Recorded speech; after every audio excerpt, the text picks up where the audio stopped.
All right.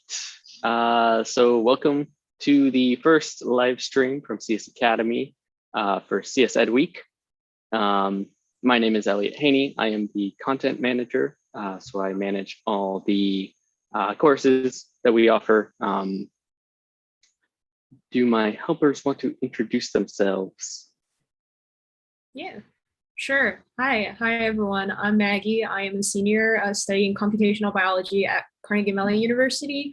I've actually been on the team for quite a while since November 2018. Yeah, nice to see everybody. Hi, everyone. My name's Aditi. I'm a sophomore studying CS at CMU, and I joined CS Academy in the spring of this past year, like spring 2021, and I work on the content team. I also work on teacher support and outreach, and I also am a part of our French translation team. So nice to see everyone today. And hello, everyone. I'm Erin Cawley. I'm the program manager of CMU CS Academy. I hope you enjoy all of the offerings that we have for this CSEdWeek, and I'm excited for us to get started. Yeah, so in terms of getting started, what we're going to be doing today is I will be live coding an exercise, by which I mean I will be making a new exercise in front of all of you. And I would love for this to be an interactive thing. Aditi and Maggie are going to be monitoring the chat. And it would be great if we could get some suggestions from students and teachers on different things that you'd like to see me add to the exercise. It's a lot more fun for me personally to have to adjust what I'm doing midway. I've done this for a long time, so anything like that is always a fun change. But just to get us started, I have a sort of vague ideas for something I can get started with. So I'm going to share my screen and I'll just start coding that. And if you have any suggestions, just put them in the YouTube chat and we'll get to them. Go. Okay, so let me adjust my screens a little bit. There we go. So the idea that I have for an exercise, it's going to be about a Unit 7 exercise in CS1. Or a Unit 4 exercise in CS0. Basically, I want to make some soup. It's cold out nowadays, you know, and soup is just a lovely warm meal to have. So we're going to make some soup. And I'd like the soup to sort of, I don't want it to just be an image of a pot with some ingredients. I'd like to see you know, some bubbles in the pot as it's boiling. I want to see it spinning around. I'd like a spoon that I could stir it with. Like all of these things would be fantastic. And I'm going to try and get to all of that in the next hour or so. But to start off, I'm just going to begin with some just like background, laying things out briefly in the canvas. So we'll call it just background. And you'll notice as I'm doing this, well, one, I haven't actually thought too hard about what these are going to, like, where these are going to go. So here's just a pot. Let's make this tomato colored. Yeah, cool. It's good enough for me. Maybe shift it to the left a little bit. You know, don't care about how it looks right now. Just trying to get general positionings of things, get an idea of, you know, what it'll end up looking like in the end. Let's see, what is this? 125 and 300. So I'm going to have a little cutting board on the side. We'll make it tan for now, you know, and maybe I'll have, you know, a tomato up here in the corner. 335, 90. If you're not familiar with our platform, if you look down here at the bottom right, there's some numbers telling me where my mouse is. So I can hover over this canvas and kind of get the position of where the mouse is. That helps me place things nice and easy. So this tomato probably shouldn't be too big, and it should be, of course, red. yeah, we'll make that look better later, but for now it's good enough. And we should actually get a background color. What do my Maggie, Aditi, what color should the background be? I'm actually gonna leave that for you guys. Yeah, well, they're thinking Gradient. about, ooh, a gradient. What gradient? Blue, Okay. navy I'm gonna go blue, with baby blue. Oh, that's no, different. navy blue. Oh, navy blue. Perfect. Yeah. What should the second color be? Maggie, your choice. Dodger or Alice Blue. Either way. Try Alice blue. And I like gradients from the start. Equals top. Sure. Eh, Eh, that's a bit of aggressive blue up top. Yay. You know, that's a little bit nicer. Fine. I also think the pot needs to be on a burner. So I'm just gonna add a quick little, like 70, we'll say, and then we want it to come all the way to, I don't know, 250 and down. I think 250 is fine. Something like that. I'm actually gonna use an RGB. 30.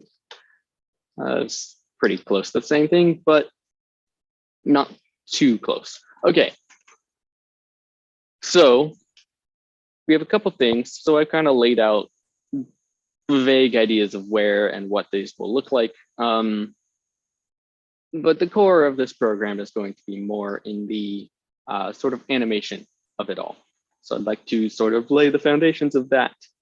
The first foundation I'd like to lay is I'd like to have bubbles appear in my soup.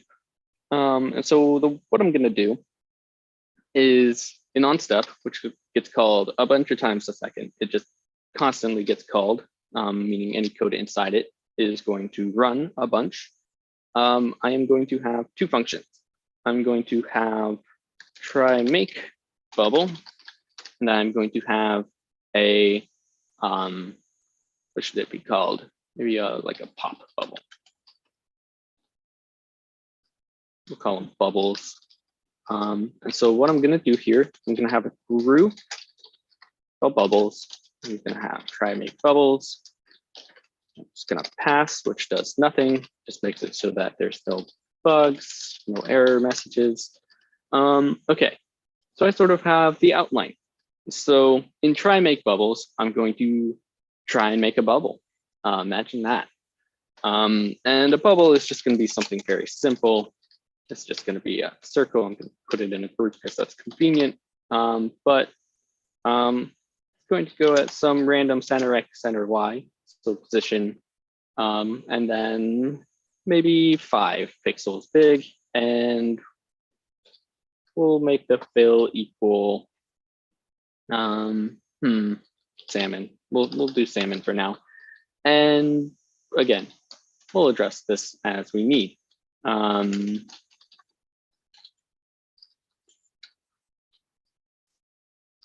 And then pop bubbles is, so we have these bubbles, and what we'd like to do is basically get rid of them. And so what we're gonna do, very easy for now, we're just gonna get rid of all the bubbles. That's what this does. It says anything I have in this bubbles group, all the bubbles, get rid of them. I don't want them anymore. So yeah, they're gone. Now, let me run this actually, and we'll get an error, but that's okay. Boom, name CX not defined, fantastic. So it tells me line 14, bubble equals group. And then if I continue reading, I see circle CX CY5. I never said what CX and CY are. I mean, I said in English, I said something along the lines of, this is somewhere in the canvas. That's very vague, and the computer doesn't know what I mean by that. So I need to tell the computer what I mean. So what I'm gonna do is I am going, we'll use some random values. And I want something, obviously, bubble should appear in the soup.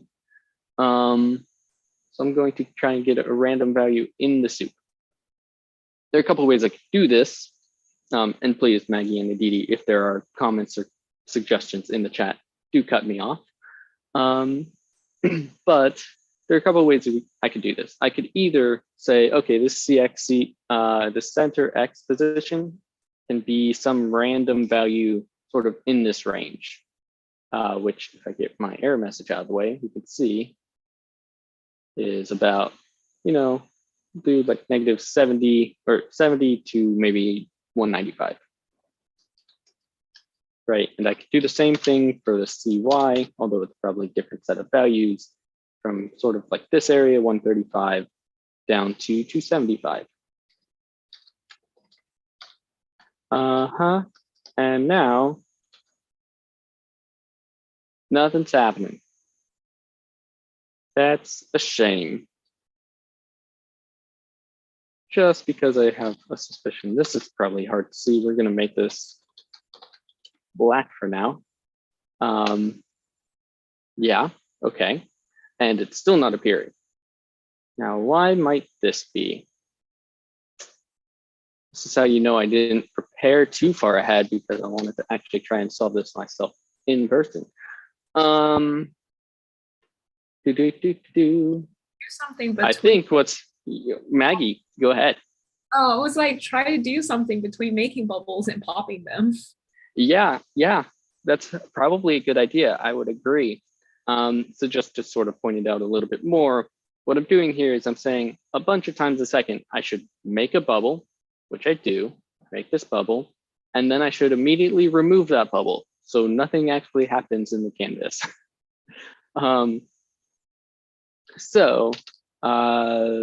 In pop bubbles, I probably don't want to pop bubbles every single step. Maybe instead, I want to pop bubbles every 5 times, this is called, we'll say. And I'll adjust. Yeah, we'll do it like this. And I need to define what app.steps is. App.steps is just a counter, meaning that it's just gonna keep going up by 1, and it just tells me how many times I have run this code. And then I'm gonna set it back to 0 every 5 times. Ta-da, there's our bubbles. Now that's, I think I meant to do 195 instead of 95. There we go. Still kind of fast, let's increase this. In fact, I think we're just making too many bubbles. So also go here. So what I'm doing here is every second step, so every second time this gets called, I'm going to make a bubble. Otherwise, I'm not going to do anything. So basically, if app.steps is even, this is true. And if app.steps is odd, this is false. If you don't really understand how this works, that is entirely okay. I'm also going to make a similar adjustment down here, just so I can get rid of this, because I don't like updating my counter to be 0 a bunch.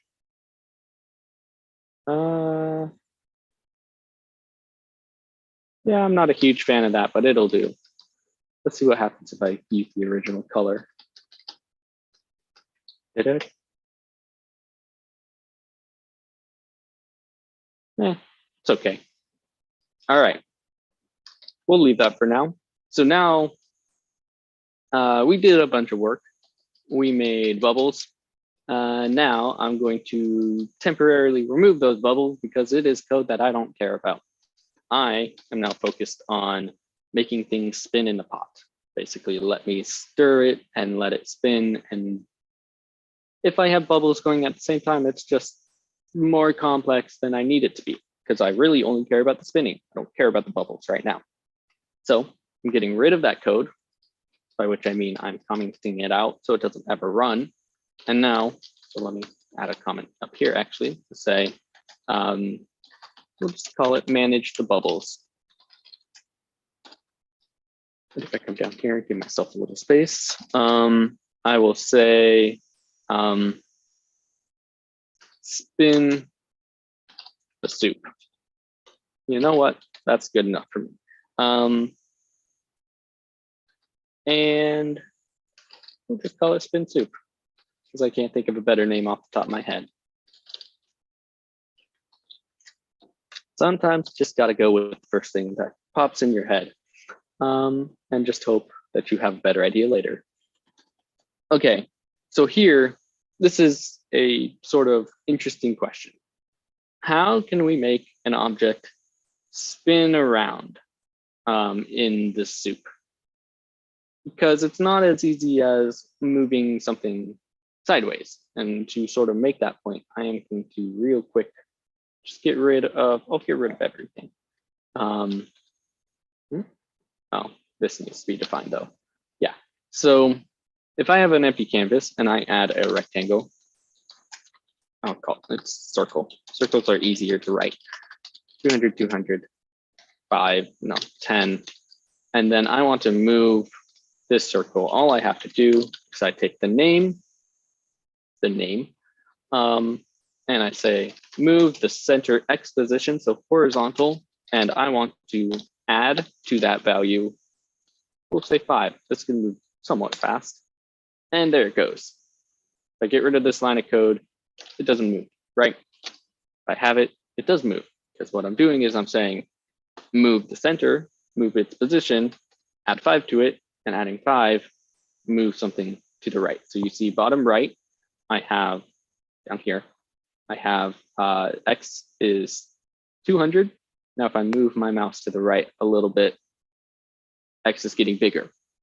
And if I move to the left, X is getting smaller, right? So I can do that and basically just change the X position of the circle in order to move it. And because onStep runs a bunch of times, it gets moved a bunch of times.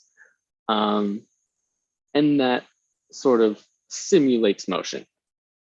And that's all we want, a simulation. We don't need it to be perfectly accurate. But the question still remains, that can move things sort of in a line. I can also move things diagonally. But these are only straight motion. Like I can only move it straight. In my original, what I wanted to do originally with the whole pot and everything, I want things to spin around, right? That's not a straight line. How can I get straight line motion? Or sorry, how can I get circular motion? There are two options. I'm not going to use the option that you might think of if you've seen enough of our courses. So we have a function in our animation framework called getPointEndur, which takes a position, an X or Y, an angle, and a direction. I find this is useful, but it's a little bit hard to work with sometimes. You have to like keep track of the angle and sorry, this should be distance. You have to keep track of the angle, you have to keep track of the center, you have to keep track of the distance, and it's just a headache. So I'm gonna do something easier. So if I get rid of all this stuff, I'll show you a nice little trick. So I'm going to create a line, and I'm just going to draw it. Well, why not? Something like this, right? Now I'm going to, in my spin soup, I am just going to rotate this line, which, it rotates. Nothing super fancy just yet. But now I'm going to take my circle and I'm going to put it at the endpoint of the line. And I'm going to actually get rid of this real fast. Right, so now it's at the end of this line. And the nice thing about lines is that you can access the endpoints. So what I'm gonna do is I'm going to have this line rotating and the endpoint is going to change. The endpoint changes, right? And I'm just gonna move my circle to stay wherever that endpoint is. So I'll pause this for a second. Any suggestions in the chat for things I'd like to see in this program? Not right now, but we actually have Sean joining us. Sean, do you want Ooh. to say hi to everybody? Hello, my name is Sean. I'm a sophomore in CS Academy, currently working on outreach. Just joined and want to say hi to everyone. Elliot, back to you. Thank you, Sean. Yeah, so we have a rotating circle now. This might not look like much, but watch me do one more thing. Oh, already is visible. I need it to not be visible. Ta-da! And we can't see the line. It's still there. But now I just have a rotating circle. And I didn't have to do any math. I didn't have to keep track of any like angles or anything. I just had to have this line and I had to rotate it and I had to update the position of the circle to sit on one of the endpoints of the line as it rotates. And then you get this circular motion. So this is what we're going to do. Now, if I add back this code so I can get all the drawing, I need to adjust this so it's actually rotating within the soup. So what is the center here? 130, 200. I'm just going to do 130. It's going to have to be 130, 30. How far? Let's say it rotates about here.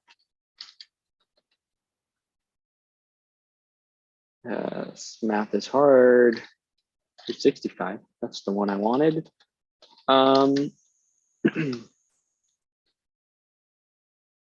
That's a little slow.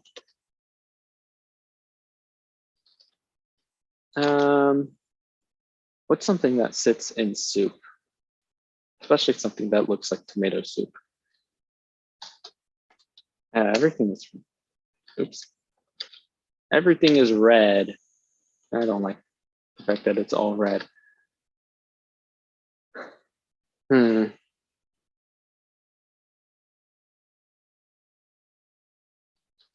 Well, we'll stick with black for now. Okay. So this is all great. I see a bunch of stuff happening in the chat for our call with the helpers. I don't know what's happening, helper. So if you have things you're trying to communicate to me, please say so out loud. But yes. We're thinking about adding biscuits into the soup. Adding biscuits. Yes. Okay. Do we have a suggestion? I have some ideas for that. Okay, let me do a little bit of rearrangement then, because I need to add an oven down here. So I'm going to shift the pot up. So I probably want this to be about 15, something like this. And what was it originally? 70 minus 15. So that's about, we'll do 20. So now I want this to be 150. I want this to be 150. So I feel like I'd swap those.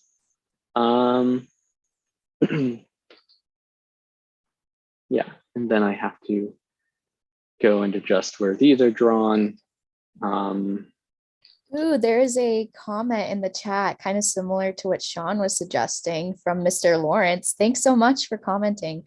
He suggested soup and crackers. That sounds really yummy. You can also probably do crackers.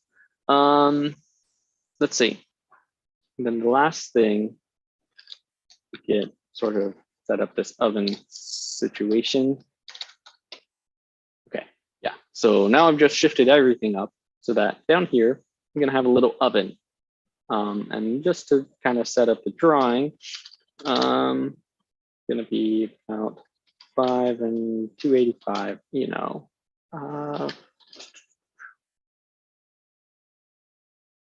This is always the hardest part, is trying to draw things on the fly,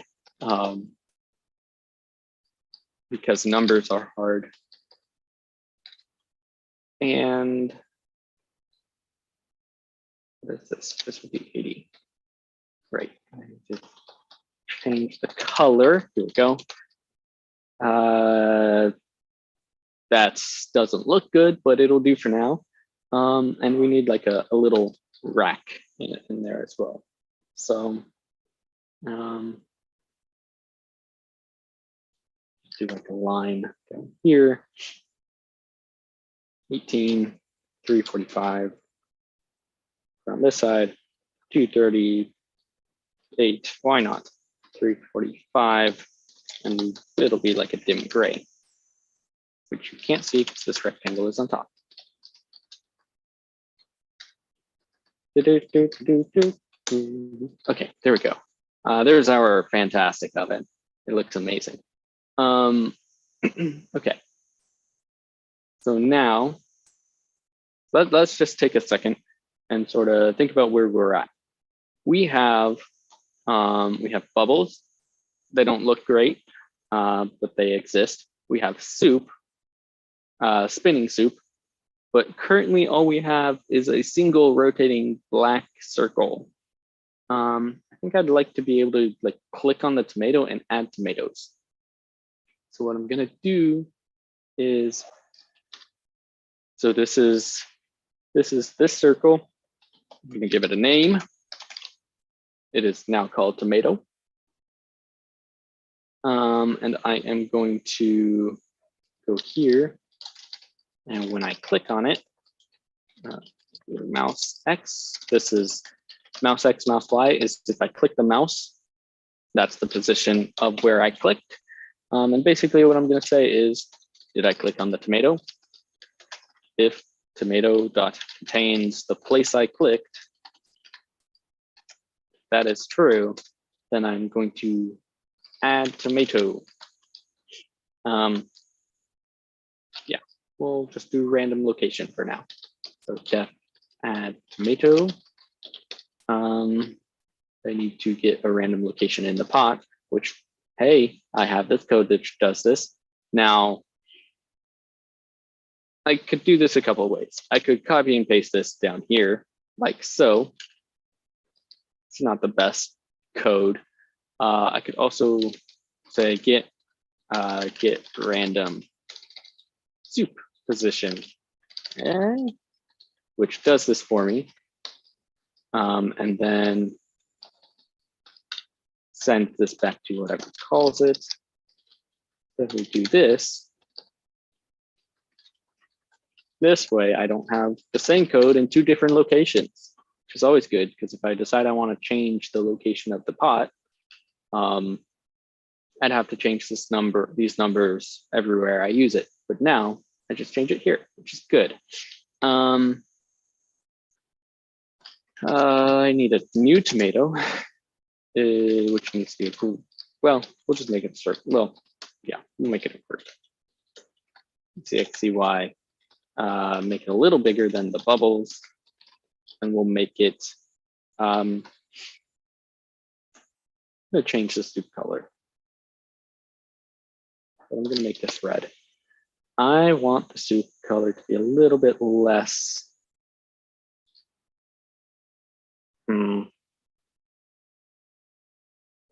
Like a golden color. That's why I have this tab open. I'm realizing, because remembering colors and what they look like is hard.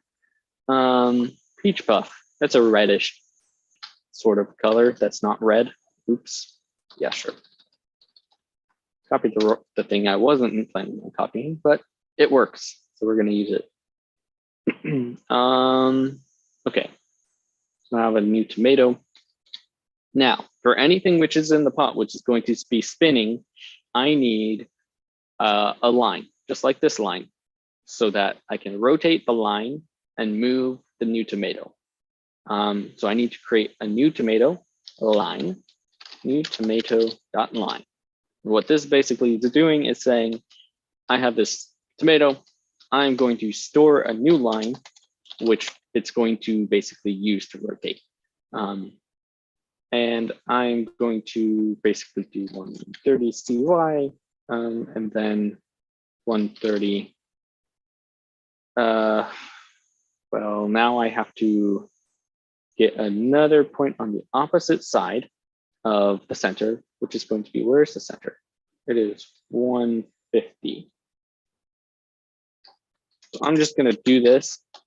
I don't really want to explain why this works, but the idea is if you think about this point as the center of its own canvas, meaning that double the Y position here, you get 300. There are exercises in our courses which ask you to reflect something across the center of the canvas. It's the same idea. So if I consider 150 as the center of a fake canvas here, I can reflect across the point 150 by considering the canvas edge to be 300 instead of 400. Hopefully that makes sense to some people. I don't feel like I explained it particularly well, but I also don't think it's overly important. The more interesting thing here is storing the tomatoes in a group, so that when I spin the soup, we'll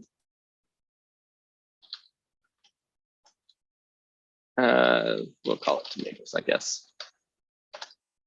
Question for my helpers: does tomatoes have an E at the end of it? Spelling is difficult. I'd say yes, but it's also fine.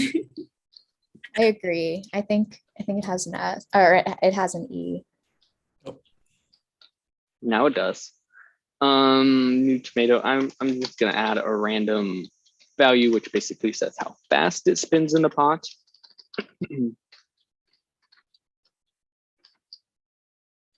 That's not what I wanted. I want to get rid of this. And now I need to rotate tomato using the line x1. Elliot, do you have to add an E in line 51? Yes, I do. Thank you for reminding me. Sure. I said to myself, I'm going to do that, and then I didn't do it. And I also don't need this anymore. I never defined this group, now did I? Tomatoes is a group. Now, if I click, this is still very fast. But if I click, it didn't work.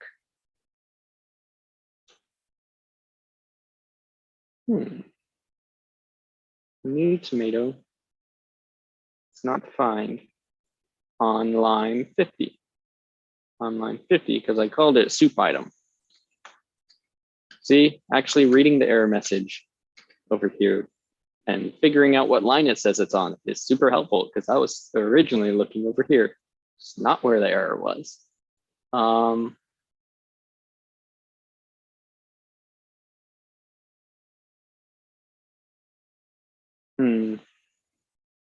I would like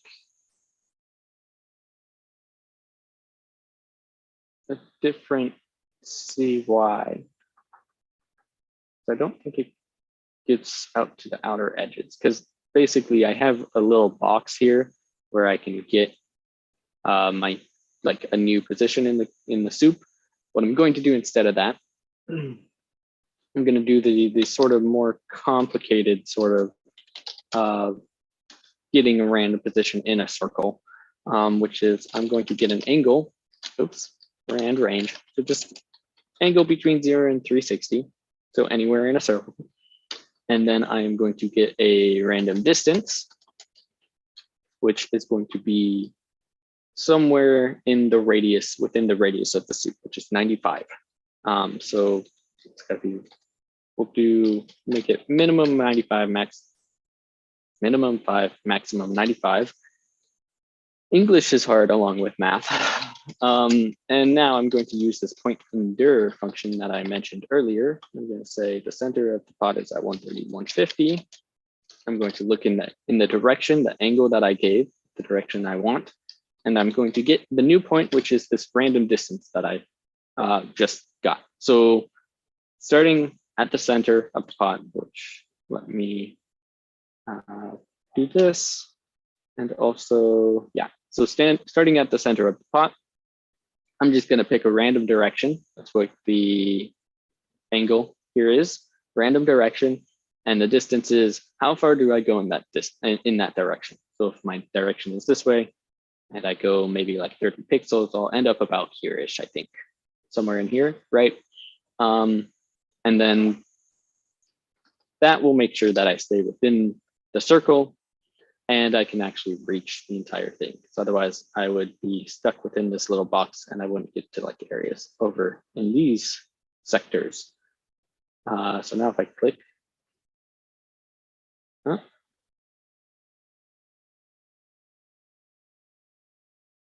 oh, I am going to have to refresh because I forgot this was a thing and I meant to do this whole thing in Firefox and I forgot. So yeah, we have some issues with Chrome right now that are still being resolved. There we go. It should work now.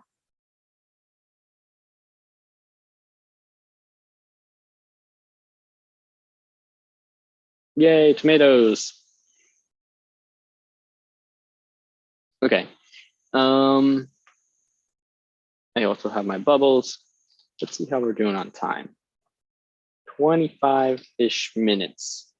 Okay, I need to get this and then I need to make everything look better and maybe add some crackers somewhere if I can think about it. Think about a good idea for that. Okay. So we have our spinning soup now, our spinning tomato soup, and it's got some bubbles.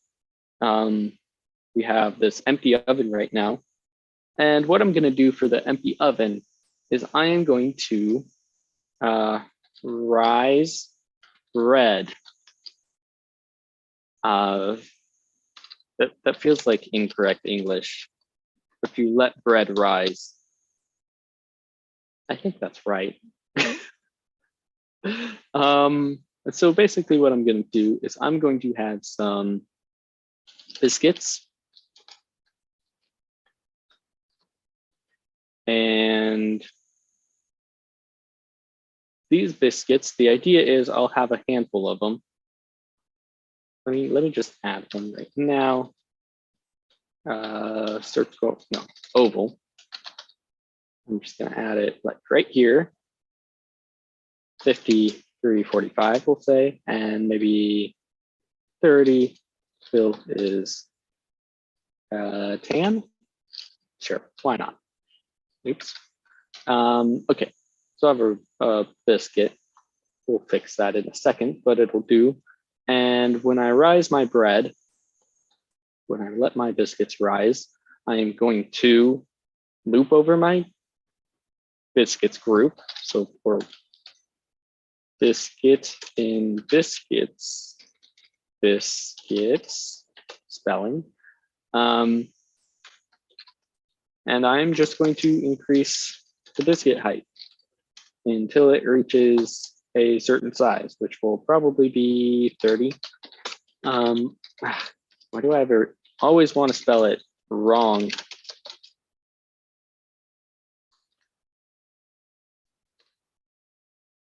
Oh, I did an oval and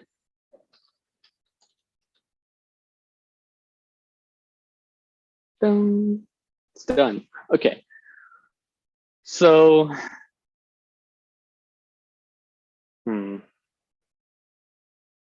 I need to draw the biscuits, which will be a, I think, for loop.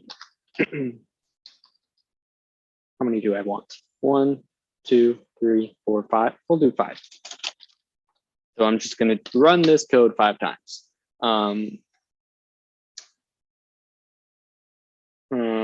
I need an exposition. So we'll say we'll start it. The first one's at 40. Why not? And then they increase by. We'll just make a number up. They're 30 wide, so we'll do 35 times I. So every new one I make is going to be positioned 35 pixels to the right. And I'm just going to biscuits.add. Basically this, but instead of 50, I'm just going to add this. And I need to call this function draw biscuits. What? I can actually fit 6. It's centered and everything. It's like I planned it, which I didn't.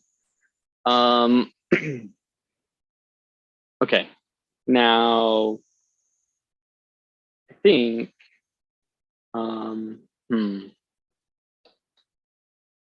actually don't, yeah, whatever, that's good enough. If I'm gonna do something else here,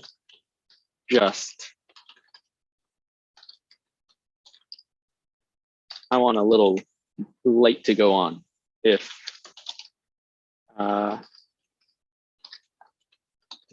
it's done. Indicator light dot visible equals true. So I just said I have an indicator light. Where should this go? Here it is. This is just gonna be a little circle in the corner. 15 through 95 still is red. Why not? Needs a radius. Even after working with this platform for over 4 years, I still make silly mistakes like that. It's good enough for me. Time 20 minutes. Now it's the fun part. We're gonna make everything look good. So I am going to start with the whole this stuff over here because it sort of doesn't matter too much. And I also am going to use a little trick I call taking code from an exercise. Pause this, and you see I already have a nice, where is it? Here it is. It's gonna be in here, up the table, and I have a tomato. And I'm going to get rid of the knife in just a second because we're not cutting any onions. I don't know. Just say things.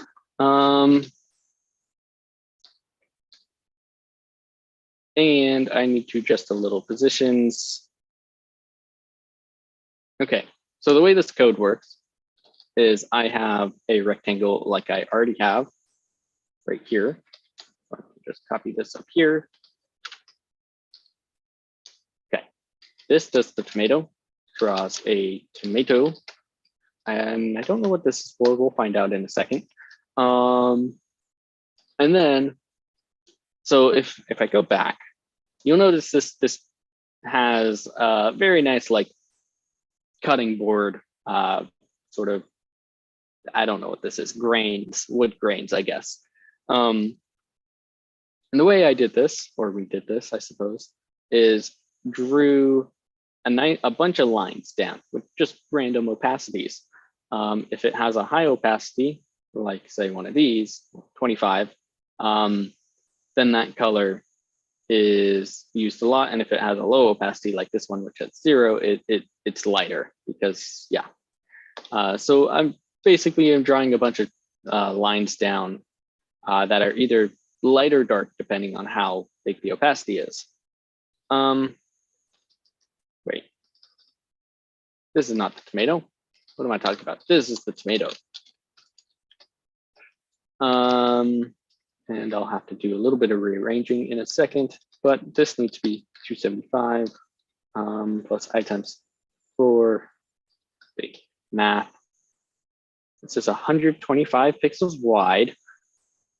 And I want each line to be 4 pixels. You know, we'll play it safe with 40 because I don't need it to be exact. And I think making this a little bit bigger is actually a good idea. Oh.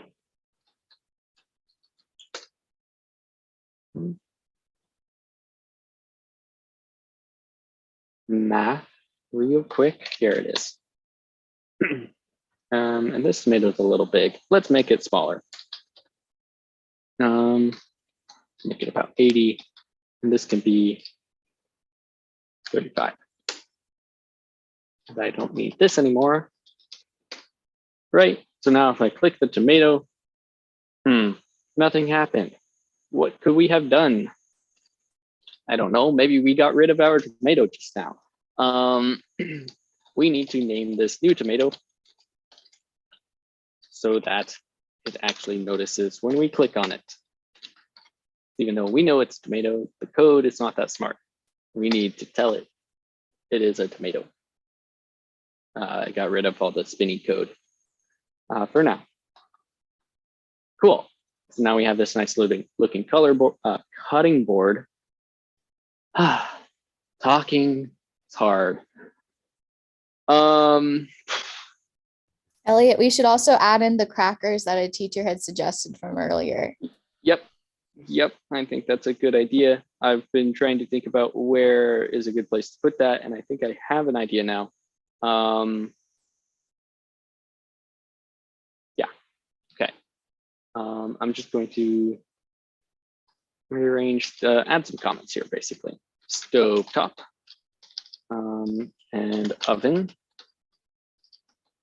Now, looking at this, we need to add some crackers, as was suggested. And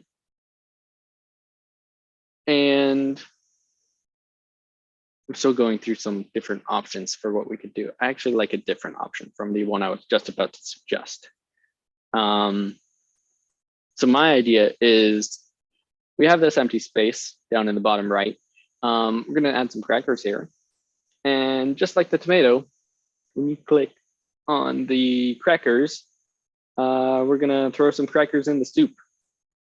I don't know if that's what people really do, but I'm going to do it. Actually don't eat soup very often. So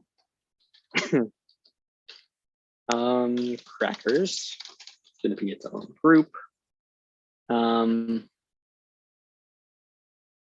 then, well, let's change things up a little bit, prepare a code for this situation. So because we're going to have several things floating in the soup and spinning around, instead of having separate tomatoes and crackers, we're going to put them all in the same group when they're spinning. So here, soup items. And look at that, I already called it soup item. I knew what was coming. Soup items. So now I believe if I run this, I uncomment this, this will still, yeah, still works.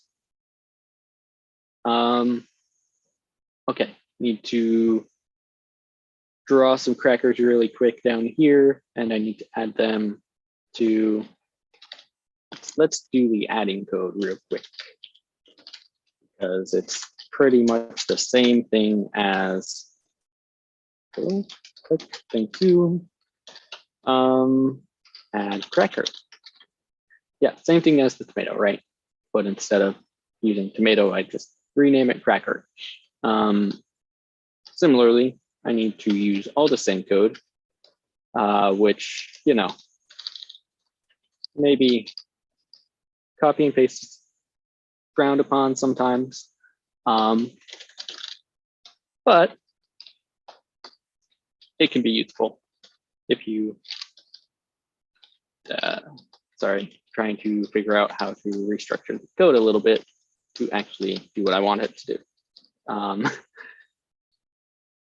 Okay, I need to draw a cracker, which is just going to be a rectangle centered at its, yeah, I'm not going to put too much thought into this.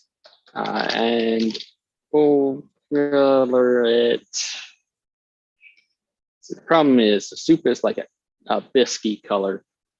Crackers are sort of like light yellow, which isn't going to be very visible.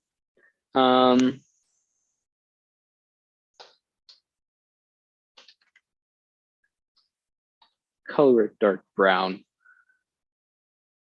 I suppose. And now I need to draw crackers. You know what I'm going to do? This isn't the crackers that were originally thought, I assume, but it's the crackers I'm going to draw.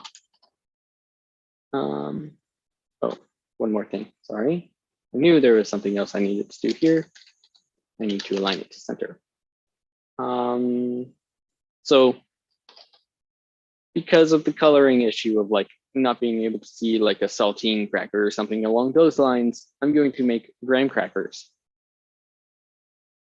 I don't know if it's really what people think of, but it's what I'm making.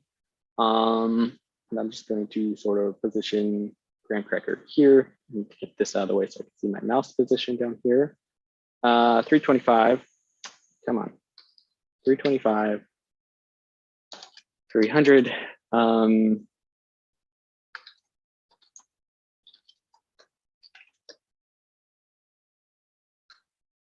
And then I'll just rotate it a little bit. And I'll make another one. Just rotate it a little bit more. And this one will be a little bit off. I'm just making these numbers up. They don't really, they're sort of random, but the idea is to just draw something, see that it's bad, and then fix it after the fact. For example, seeing that I had a typo here and should do this. Graham crackers, just like I said, looks like chocolate. You want it to be chocolate. I'm not going to stop you.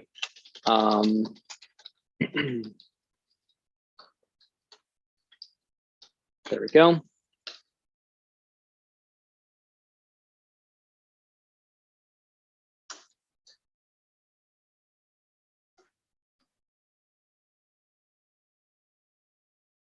Little cracker crumbs and tomatoes. This is not a very delicious soup. And then we got our bubbles, which are still too fast, have been too fast forever. So I go up to my bubble making function, and I'm gonna change this a little bit. So instead of just for every bubble, I just wipe it, I'm going to say each bubble has a life. And each bubble has an age. And if the bubble gets to a certain age, its lifetime is over. And it's time to go. Bubbles dot, instead of clear, I'm gonna remove the bubble now. And here we do bubble.age plus equals 1. Yeah, that's a little better.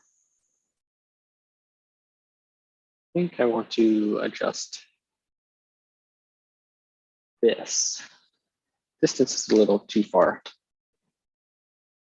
There we go. Now we're still pretty far from actually having an exercise I would consider putting on the website.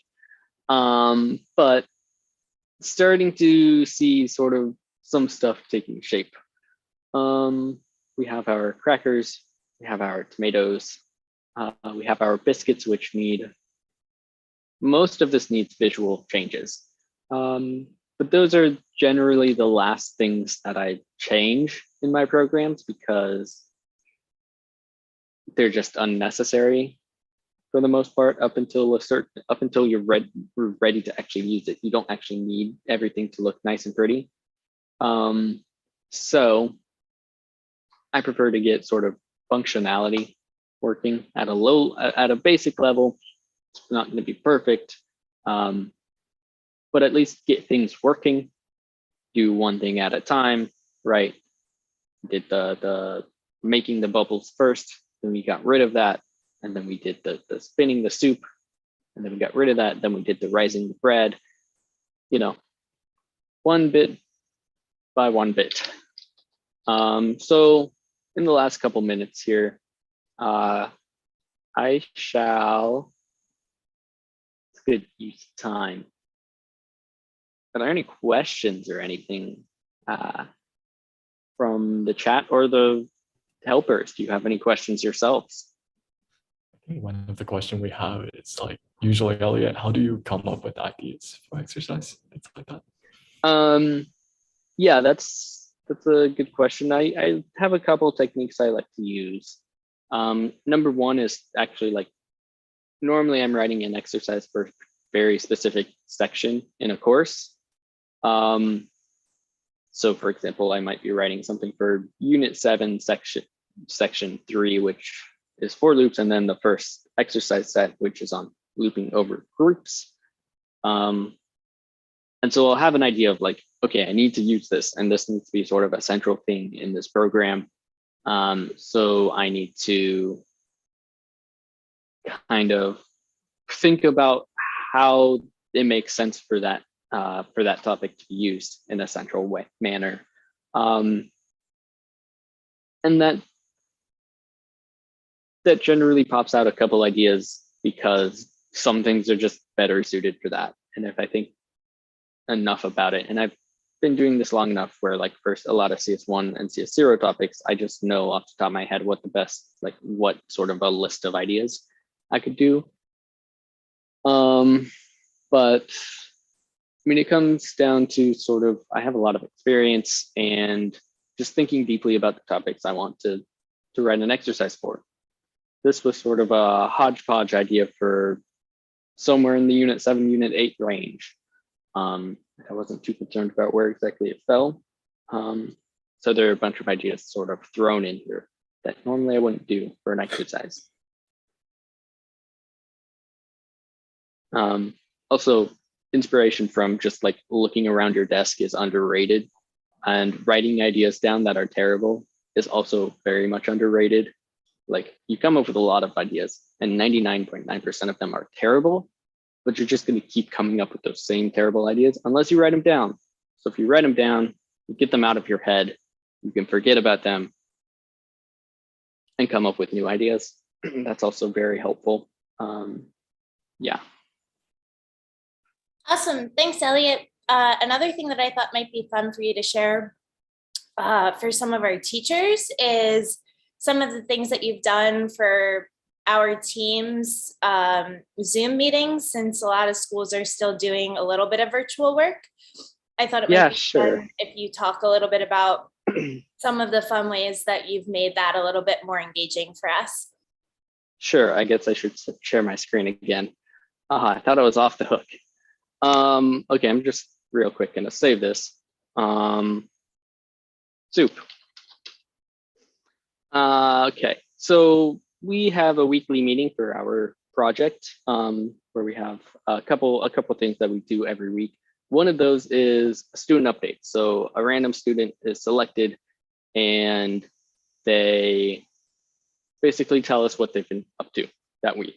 And if I remember, yeah, Wheel of Misfortune, which has a list of our students, but basically this is the, this is this one.